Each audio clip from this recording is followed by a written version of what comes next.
अस्सलाम वालेकुम वरहमतुल्लाहि वबरकातुहू। नाजरीन, आप सभी का एक बार फिर से खैर मकदम है और ये जनाब सैयद हसन कमाल साहब की ज़िंदगी की झलकियों की तीसरी कड़ी है। हमने इससे पहले एपिसोड में देखा कि किस तरह से जनाब सैयद हसन कमाल साहब ने अपने तालीमी सिलसिले को मुनक़ता कर दिया और सिर्फ इस वजह से कि उनके वालिद साहब बीमार हो गए और घर की जिम्मेदारियां थी जो उन्हें अदा करनी थी और उनकी जगह पे मुलाजमत उन्होंने अख्तियार कर ली। तो आज हम मज़ीद इसके बारे में बात करेंगे और ये जानेंगे कि क्या उनका तालीमी सिलसिला यकसर ही मुनक़ता हो गया या फिर उन्होंने उसे जारी रखा। तो आइए मिलते हैं जनाब सैयद हसन कमाल साहब से। अस्सलाम वालेकुम वरहमतुल्लाहि वबरकातुहू। वालेकुम अस्सलाम वरहमतुल्लाहि वबरकातुहू। जी, आपने जैसा कि बताया था हम सबको कि आपके वालिद साहब बीमार हो गए और उन्होंने आपको नदवा से वापस बुलाया। तो आप ये बताएं कि आपने जो ये कुर्बानी दी, ये सोचे बगैर कि आपका फ्यूचर क्या होगा, मुस्तकबिल में आप क्या करेंगे, आपका तालीमी सिलसिला अगर बीच में ही मुनक़ता हो गया तो क्या आप मुलाजमत भी कर पाएंगे या नहीं, कैसे अपनी ज़िंदगी आगे गुजार पाएंगे। आपने ये सब कुछ नहीं सोचा और आपने बड़ी कुर्बानी दी और आप उनकी जगह पे मुलाजमत करने के लिए आ गए। तो इसकी क्या बरक़ात आपको नज़र आई आपकी ज़िंदगी में, और क्या वो जो सिलसिला मुनक़ता हुआ था वो यकसर ही मुनक़ता हो गया या फिर आपने उससे जोड़े रखने की कोशिश की। क़बल इसके मैं उसकी बरक़ात आपके सामने ज़ाहिर करूँ, वालिद की इताअत का ये बता दूँ कि अल्लाह के फज़ल व करम से मेरा तालीमी सिलसिला बराबर जारी रहा। हमारे दरसगाह इस्लाम नगर में एक उस्ताद थे मौलाना सलमान नदवी, जो नौ मुस्लिम थे, इंतहाई मुखलिस, बहुत काबिल, अरबी के फ़ाज़िल, और वो गैर नौ मुस्लिम थे, इसलिए उनको हसनैन सैयद साहब अपने यहाँ ले आए थे कि यहाँ हम उनका फैज़ उठाएंगे। तो उनसे हमने अहादीस का दर्स लेना शुरू किया और अहादीस की तालीम को हमने उनके ज़रिए आगे बढ़ाया। और उसके बाद ये जब क्या कहते हैं, हम हसनैन सैयद साहब ने मुझे इंतख़ाब किया कि आप मेरे साथ वहाँ चलो, आसाम चलो, क्योंकि आप जैसा जवान आदमी और मेहनती और दीन को समझने वाला हमारे साथ कोई नहीं है, वहाँ आप जैसे आदमी की मेरे ऑफिस में सख्त ज़रूरत है। चुनांचे मैं रुकन जमात बन चुका था, इताअत करना उनका फ़र्ज़ था। चुनांचे मैं उनके कहने पर उनके साथ आसाम चला गया और आसाम के ऑफ़िस में मैं ऑफ़िस के सारे काम करने के साथ साथ दोनों आदमी का खाना भी बनाता था, क्योंकि उन्होंने कहा था, बेटा एक मैं हूँ बुज़ुर्ग और एक आप हैं जवान, तो अब या आप बनाएं या मैं बनाऊँ।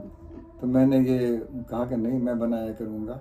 और ज़िंदगी में पहली बार हमने चूल्हा चक्की देखा था।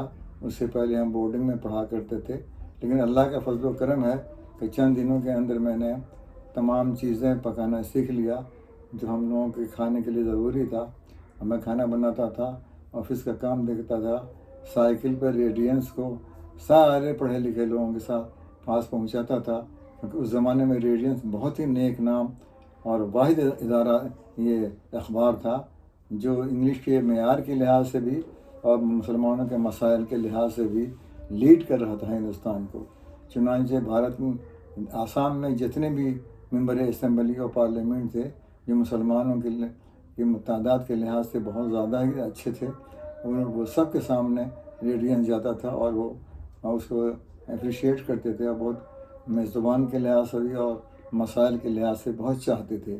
बल्कि मुझे वो रोक करके गुफ्तगू भी करते थे, कुछ चाय नाश्ता भी करवाते थे और इस तरह हमारी कदरदानी करते थे और कहते थे, आप अल्लाह के सिपाही हैं, आप अल्लाह का काम कर रहे हैं, अल्लाह आपको कामयाब करेगा, नाकाम नहीं करेगा।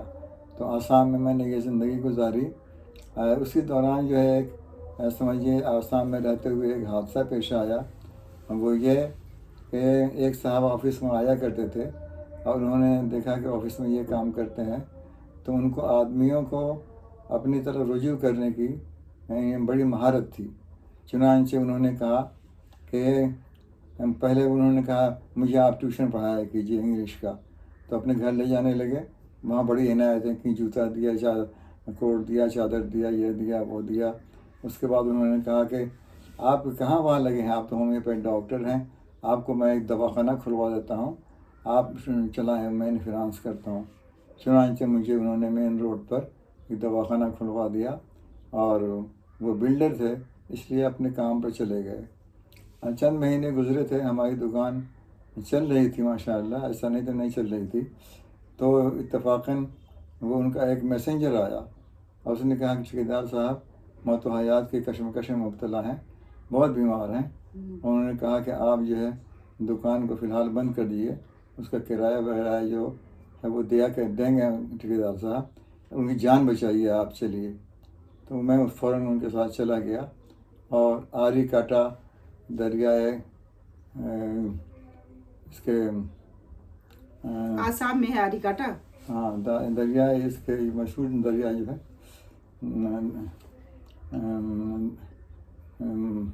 دریا، بہرحال وہ یہ جو دھوبری ایک جگہ ہے جو دریا کے اس پار ہے، اور اس پار جو ہے وہ آری کاٹا ایک جگہ ہے، وہاں ان کا کام ہو رہا تھا.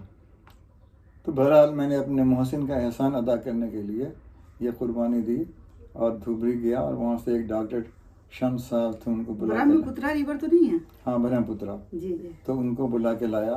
برہم پترا سے وہ موٹر سائیکل پر آئے، مجھے بھی بیٹھا کر لائے، اور انہوں نے کہا دیکھو بیٹا میں تو روزانہ یہاں آ نہیں سکتا ہوں، آپ بھی ڈاکٹر کو ماشاء اللہ، تو انجیکشن وغیرہ دینا ہے، ڈریسنگ وغیرہ کرنا ہے، یہ سب کرتے رہو ان کا، اور مجھے جو ہے جا کے رپورٹ دینا کیا پروگریس ہے. کیونکہ ایک دیہاتی وہ سڑک چھاپ حکیم نے ان کا کیس خراب کر دیا تھا. ان کا پالس تھا، جو پائلس تھا نا، اس میں کوئی ایسا مرہم لگا دیا تھا کہ پیشاب پخانہ ختم بند ہو گیا تھا، متلیاں آنے لگی تھی، آخری حالت ہو گئی تھی. بہرحال میں اپنے محسن کے لیے ہمیں یہ قربانی کی اور دھوبری جا کر کے ان کو لایا میں، اور انہوں نے جو ذمہ داریاں دیں ڈریسنگ کی اور انجیکشن وغیرہ لگانے کی، صفائی وفائی کی، وہ کرنے لگا. بعد میں انہوں نے ہمارے محسن ٹھیکیدار صاحب نے کہا کہ بھائی دیکھو ایسا ہے، تمہارا عرصہ لمبا ہو رہا ہے، تو تم ایسا کرو کہ یہاں جو اکاؤنٹ کا کام ہے نا، ہمارا ذاتی اکاؤنٹ جو ایک تو اکاؤنٹ ہے اس کا جو بڑا بلڈر ہے، ایک میرا اکاؤنٹ ہے، وہ دیکھا کرو آپ، اور اس وقت تک رہو میرے ساتھ جب تک کہ میں پوری طرح تندرست نہ ہو جاؤں. چنانچہ اب اس طرح ہماری زندگی میں ایک موڑ آ گیا. ماشاء اللہ ماشاء اللہ. تو آپ کی زندگی تو میں دیکھ رہی ہوں کہ موڑوں سے ہی بھری ہوئی ہے. آپ پہلے تو کہاں ملازمت آپ نے اختیار کی تھی، جس میں کہ آپ مولمی کا فریضہ انجام دے رہے تھے دربھنگہ میں، پھر آپ آسام گئے، وہاں اپنے آفس کا کام شروع کیا، پھر آفس کے کام کے ساتھ ساتھ آپ ہیومیوپیتھک ڈاکٹر بن گئے. اس پہ تو مزید تفصیل سے ہم بات کریں گے. ابھی فی الحال ایک وقت ہو گیا ہے کہ ہم ایپیسوڈ کو یہیں پہ ختم کریں، اور ایک نئے ایپیسوڈ کے ساتھ انشاءاللہ آپ سے پھر ملاقات کریں گے کہ آپ نے مولمی کے ساتھ ساتھ میڈیسن کی طرف آپ کا رجحان کیسے گیا، اور آپ نے ہومیوپیتھی کی تعلیم کہاں سے اور کیسے حاصل کی. آپ کا بہت بہت شکریہ، آپ نے اپنا قیمتی وقت ہمیں دیا. اور ناظرین آپ دیکھتے رہیے اور جانتے رہیے، بہت سے دلچسپ واقعات ہیں، بہت سے موٹیویشنل ایپیسوڈز ہیں جو ہم سب کو زندگی میں آگے بڑھنے کا حوصلہ فراہم کرتے رہیں گے. آپ سب کا بہت بہت شکریہ.